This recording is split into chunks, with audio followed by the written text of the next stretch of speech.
Hi guys, hope you are all good. Thank you so much for deciding to watch our videos. I am Pratik and I want to welcome you to our YouTube channel, Be Better. Here, we talk about two things. Number one, better ways of dealing with people.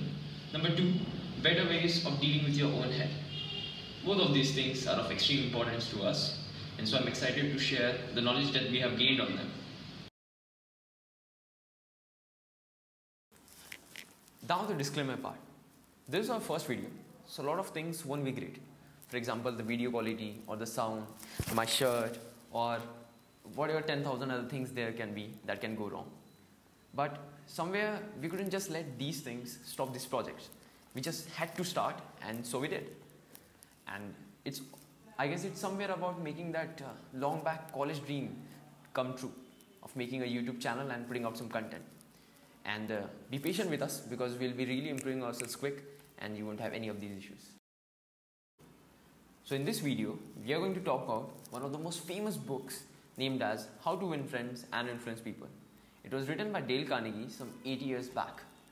We'll talk about interesting stories and lessons from the first chapter of the book named as If You Want the Honey, Don't Kick the Beehive. So the title of this chapter is so amazing because it tells how you would naturally behave in a situation if you have no prior knowledge. Consider this. You have no knowledge of dealing with bees. So the first time you observe a beehive and you know there's honey inside it, so you'll probably use some kind of force to get the honey out of it. But if you have the knowledge, then you wouldn't even think about it. Very similarly, if you have no knowledge in dealing with people and the first time you are given a group of people who have potential inside them, your natural reaction would be to use your managerial force to micromanage all of their things and get the results. In the whole process, you would probably criticize them. But after getting the knowledge from this chapter, you wouldn't even think about it. So here's one interesting story to make us realize and remember something very important. It is about a high-profile US criminal. It is about a manhunt of a criminal named Tugan Crawley.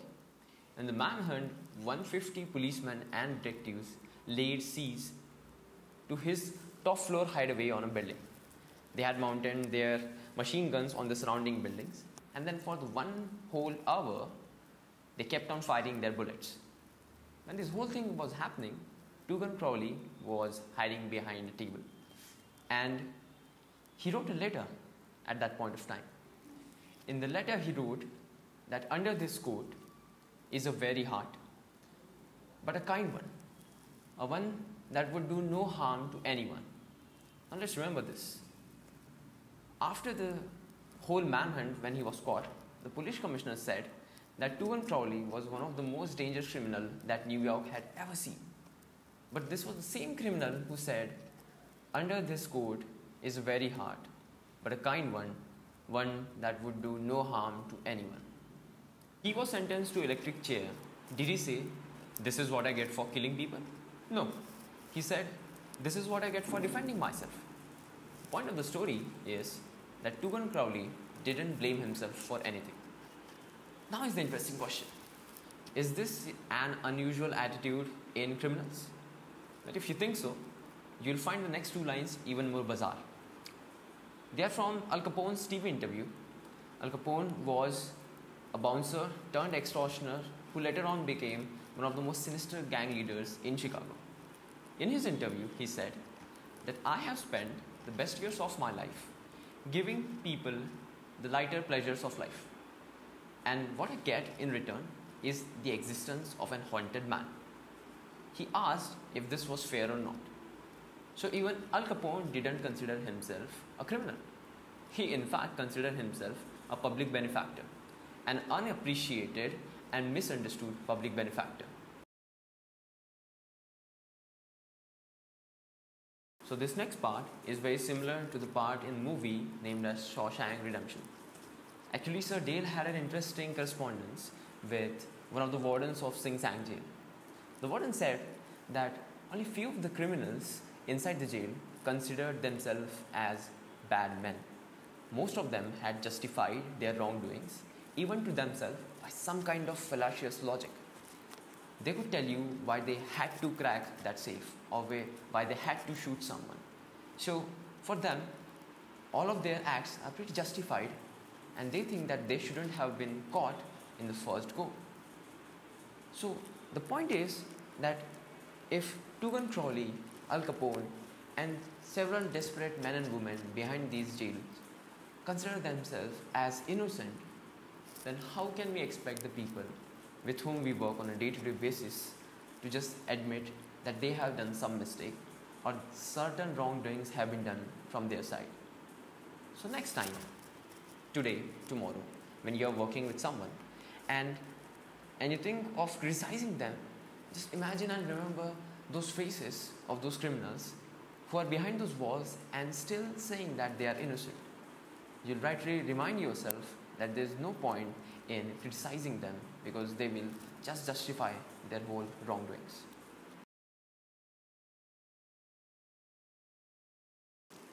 So all these examples contain some negative characters. Let's consider a positive one. He is one of the most iconic leaders of all time and one of my personal heroes, Abraham Lincoln. Abraham Lincoln had a very characteristic way of dealing with people. He was very empathetic when talking with people. However, did you know that when he was young, he not only used to ridicule people, but used to write long poems and letters in newspapers and used to drop these by the roadside so that other people would find them. And later on in his life, he realized that it's just futile to criticize people. And he took this habit so strongly that he adopted a very famous Bible quote named that judge not that ye be not judged, which means that do not judge if you yourself do not want to be judged, which is a fair human condition. Even during those troubled times of the Civil War and the politics on the issue of slavery, Lincoln almost never criticized anyone. And it was due to this way that he achieved the impossible feat of ending the war as well as ending slavery. So we learn two very important things. Number one, how important is this habit? How important is this trait of not to criticize people? And number two, that this trait can be cultivated even in later parts of life. I'm sure that none of you and I are criticizers of other people or ridiculers of other people on the level of Lincoln. So if he can do it, he can learn it, then so can we. There's one more additional story about one of the other great presidents of the United States named as Theodore Roosevelt. Roosevelt said in an interview that whenever he used to be confronted with really perplexing problems, he would lean back on his chair and would look at one of the photos of Lincoln and think, how would Lincoln solve this if he was in his shoes? How would he approach the whole problem? And I found this concept personally very interesting. So the next time, even when you think about dealing with a certain person and you are just urged to criticize them, think about how Lincoln would have solved it, how Lincoln would have approached the same issue.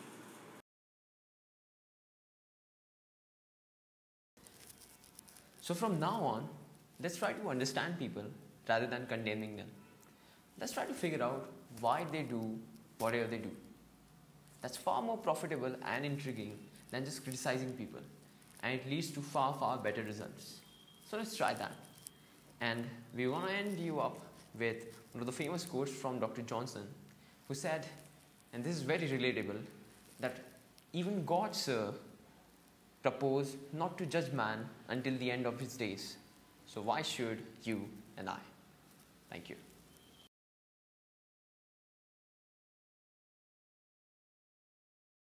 Hi guys, thank you so much for watching the video. Hope you liked it and hope you had fun time watching it as much as we had fun making it.